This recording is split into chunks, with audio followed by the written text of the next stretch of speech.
اعوذ باللہ من الشیطان الرجیم بسم اللہ الرحمن الرحیم قالوا اوذینا من قبل ان تأتینا ومن بعد ما جئتنا قال عسى ربكم ان يهلك عدوكم ويستخلفكم في الارض فينظر كيف تعملون۔ بنی اسرائیل نے کہا کہ ہمیں تکلیف دی گئی آپ کے آنے سے پہلے اور اس کے بعد بھی جب آپ ہمارے پاس آ گئے۔ موسیٰ علیہ السلام نے فرمایا عنقریب تمہارا رب ہلاک کر دے گا تمہارے دشمن کو اور تمہیں زمین میں خلافت دے گا، بس دیکھے گا کیسے تم عمل کرتے ہو۔ حضرت موسیٰ علیہ السلام کے اس مقابلے کے بعد جو جادوگروں کے مقابلے میں عصا ڈالا وہ اژدہا بن گیا اور اس نے رسیوں کو ہڑپ کر دیا اور عصا جو انہوں نے پھینکے تھے ان سب کو ہڑپ کر دیا، اور یوں فرعونی ذلت اور رسوائی کے ساتھ واپس ہوئے تو ان میں غصہ اور بڑھا، اور فرعونی جو تھے انہوں نے یہ کہا کہ یہ تو ہمیں نہیں چھوڑیں گے، یہ تو زمین میں فساد پھیلائیں گے۔ فرعون نے یہ کہا تھا کہ ہم ان کے لڑکوں کو قتل کریں گے اور ان کے لڑکیوں کو باقی رکھیں گے، ہم ہی غالب رہیں گے۔ اب اس کے بعد فرعون نے بنی اسرائیل کو پہلے سے زیادہ تکلیفیں پہنچانا شروع کر دیں۔ اب اس میں مفسرین نے جو اقوال اور روایات نقل کی ہیں، بعض روایت میں ہے کہ اب اس کو بیٹے قتل کرنے کی ہمت نہ ہوئی، پہلے تو قتل کرتا رہا لیکن اب اس نے دھمکی تو دی لیکن لڑکوں کو قتل نہیں کر سکا، اللہ تعالیٰ نے ان کی حفاظت کی۔ البتہ ایک مصیبت جو پہلے تھی وہ بعد میں بھی رہی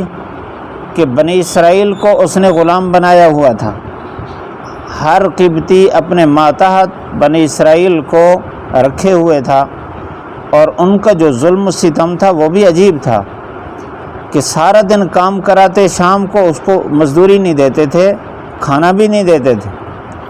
اور ان کو ہمت نہیں ہوتی تھی کہ قبطیوں کے سامنے چارپائی پر عزت کی جگہ پر بیٹھ سکیں، اچھے کپڑے پہن سکیں، اچھی سواری پر سوار ہوں۔ انتہائی ذلت اور رسوائی کی زندگی پہلے گزار رہے تھے۔ اسی طرح بعد میں بھی وہی حالت رہی۔ یہ جو بنی اسرائیل کہہ رہے تھے کہ آپ کے آنے سے پہلے بھی ہم تکلیف میں تھے، بعد میں بھی تکلیف میں، اس سے وہی تکلیف مراد ہے۔ اللہ تعالیٰ نے بیٹوں کو محفوظ رکھا لیکن یہ امتحان ابھی بھی باقی تھا۔ بعض کہتے ہیں نہیں، اس نے اقدام کیا جو پہلے اس نے دعویٰ کیا کہ سنقتل ابناءہم ونستحیی نساءہم، بیٹوں کو قتل کریں گے اور بیٹیوں کو باقی رکھیں گے، اس نے پھر بھی ایسا کیا۔ اب یہ سارے پریشان ہو کر پھر موسیٰ علیہ السلام کے پاس آئے کہ آپ کہتے تھے کہ ہم ہی حق پر ہیں، ہم ہی سچ پر ہیں، تو یہ کیا ہمارے ساتھ پھر بھی وہی کچھ ہو رہا ہے؟ کیا ہم سچ پر نہیں ہیں؟ تو موسیٰ علیہ السلام نے ان کو حوصلہ دلایا کہ تھوڑا سا صبر کرو۔ اسی طرح کا معاملہ پیش آیا صلح حدیبیہ کے موقع پر، جب حضور صلی اللہ علیہ وسلم نے مشرکین کے ساتھ ایک معاہدہ کیا کہ 10 سال تک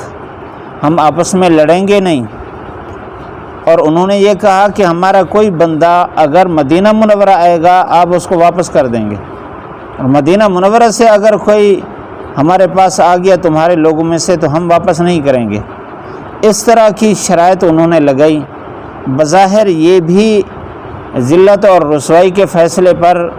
اتفاق ہو رہا تھا، لیکن اللہ تعالیٰ نے اس میں حکمتیں رکھی تھیں۔ آپ صلی اللہ علیہ وسلم نے ان کو تسلی دی اور اللہ تعالیٰ نے وحی بھی اتاری، انا فتحنا لک فتحا مبینا، کہ اس معاہدے پر حقیقت میں فتح کی بنیاد رکھی جا رہی ہے کہ 10 سال تک امن اور اس موقع پر حضور صلی اللہ علیہ وسلم نے ارد گرد بادشاہوں کو خطوط لکھے، ان کو دعوتیں شروع فرما دیں، اور آپ نے یہ تسلی دی کہ اگر ان کا کوئی بندہ ہمارے پاس آئے گا ہم واپس کریں گے تو وہ انہی میں رہ کر محنت کرے گا تو پھر بھی ہمارا فائدہ ہے، اور اگر ان کا کوئی بندہ ہمارا کوئی بندہ وہاں چلا گیا تو ہمیں تو اس کی ضرورت ہی نہیں ہے، جب وہ دین اسلام میں رہا ہی نہیں ہے تو ہمیں اس کی کیا ضرورت ہے، وہ تو فتنہ پھیلائے گا۔ تو اللہ تعالیٰ نے بالکل قریب 10 سال نہیں بہت قریب اللہ تعالیٰ نے ان کو فتح عطا فرمائی۔ موسیٰ علیہ السلام کے ان حالات میں بھی یہی نقشہ پایا جا رہا تھا کہ بظاہر ایسا لگتا تھا کہ یہ امتحان بڑھ رہا ہے اور ہم باوجود اس کے کہ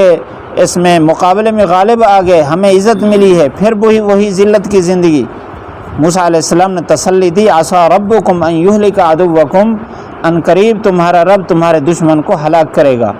اللہ تعالیٰ نے موسیٰ علیہ السلام کو پہلے سے وحی فرما کر یہ بتا دیا تھا کہ آپ اگر استقامت کے ساتھ رہے دین پر تو یہ مصر آپ کا ہے، اللہ تعالیٰ آپ کو فتح عطا فرمائے گا۔ تو پھر اللہ تعالیٰ نے بہت قریب ان کو ہلاک کیا، جس کا تذکرہ آگے آ رہا ہے۔ یہاں ایک بات اللہ تعالیٰ نے فرمائی، فَيَنظُرَ كَيْفَ تَعْمَلُونَ، جو موسیٰ علیہ السلام نے قوم سے فرمائی تھی کہ اللہ تعالیٰ دیکھے گا تم کیا اعمال کرتے ہو۔ مفسرین فرماتے ہیں کہ موسیٰ علیہ السلام کا یہ قول اسی وقت کے ساتھ خاص ہے کہ اللہ تعالیٰ نے تمہیں وعدہ سنا دیا کہ دشمن کو ہلاک کرے گا اور تمہیں غالب کرے گا، لیکن ہے تمہارے اعمال کے ساتھ جڑی ہوئی بات۔ اگر تم موسیٰ علیہ السلام کے ساتھ جڑے رہے، ان کی اتباع کی، تو عنقریب ہلاک ہو جائے گا، اور اگر ان کی اتباع نہ کی اور اپنی مرضی کرتے رہے تو پھر یہ امتحان بڑھ بھی سکتا ہے۔ اور اس میں یہ بھی احتمال ہے فَيَنظُرَ كَيْفَ وَيَسْتَخْلِفَكُمْ فِي الْأَرْضِ کے ساتھ اس کا تعلق ہو کہ اللہ تعالیٰ تمہیں زمین میں خلیفہ بنائے گا، یہ مصر کی زمین تمہارے حوالے کرے گا، پھر دیکھے گا تم کیا عمل کرتے ہو۔ اگر صحیح عمل کرتے رہے تو یہ باقی رہے گا، ورنہ یہ نعمت بھی چھن جائے گی۔ اگلے آیات میں یہ ساری صورتیں آ رہی ہیں کہ موسیٰ علیہ السلام کے ساتھ بنی اسرائیل نے پھر کیا معاملہ کیا۔ اس میں ہمارے لیے سبق ہے کہ اللہ تعالیٰ کے وعدے پکے ہیں اور اللہ اپنے وعدوں پر سچا ہے۔ اللہ تعالیٰ نے مسلمانوں کی عزت، عظمت اور مسلمانوں کے لیے خلافت کے وعدے دوسری آیات میں کیے ہوئے ہیں کہ اگر تم سارے کے سارے دین پر آ گئے تو اللہ تعالیٰ پورے عالم میں تمہیں ہی غالب رکھے گا اور مدد تمہارے ساتھ ہوگی، تم عزت کے ساتھ زندگی گزارو گے۔ اس وقت عالم اسلام پستی کی طرف جو جا رہا ہے، اس کی بنیادی وجہ یہ ہے کہ ہم دین سے پیچھے ہٹ گئے ہیں، اور اجتماعی طور پر ہم پورے دین پر نہیں ہیں، اور دین کی محنت وہ نہیں ہے جو حضور صلی اللہ علیہ وسلم کے زمانہ میں، صحابہ کے زمانے میں، جب تک اسلام پورے عالم پر غالب رہا، جو اس وقت تھی وہ نہیں ہے۔ اب بھی راستہ وہی ہے کہ اگر پوری مسلم قوم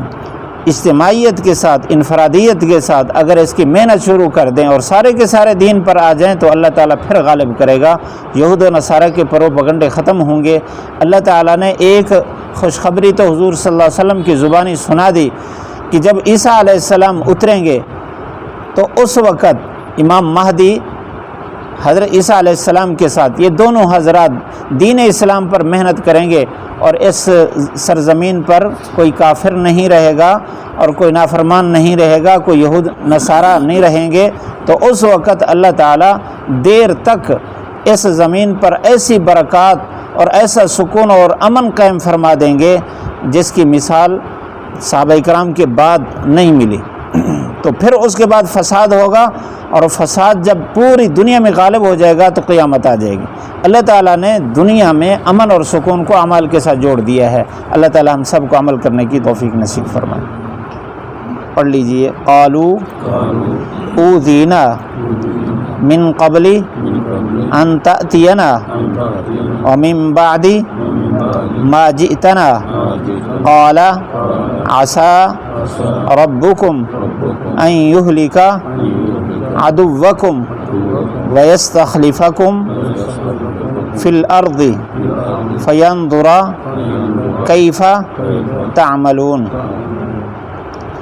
قالوا، بنی اسرائیل نے کہا، اوذینا، ہمیں تکلیفیں دی جا رہی ہیں، من قبل، دی جاتی رہیں، من قبل، اس سے پہلے، ان تأتینا کہ آپ ہمارے پاس آئیں، ومن بعدی اور اس کے بعد بھی ما جئتنا کہ جب آپ ہمارے پاس آ گئے۔ قال موسیٰ علیہ السلام نے فرمایا عصا ربکم ان قریب تمہارا رب ان یہلک عدوکم ہلاک کر دے گا تمہارے دشمنوں کو، ویستخلفکم اور تمہیں خلافت عطا کرے گا فی الارض اس زمین میں، فینظر دیکھے گا کیف تعملون کیسے تم عمل کرتے ہو۔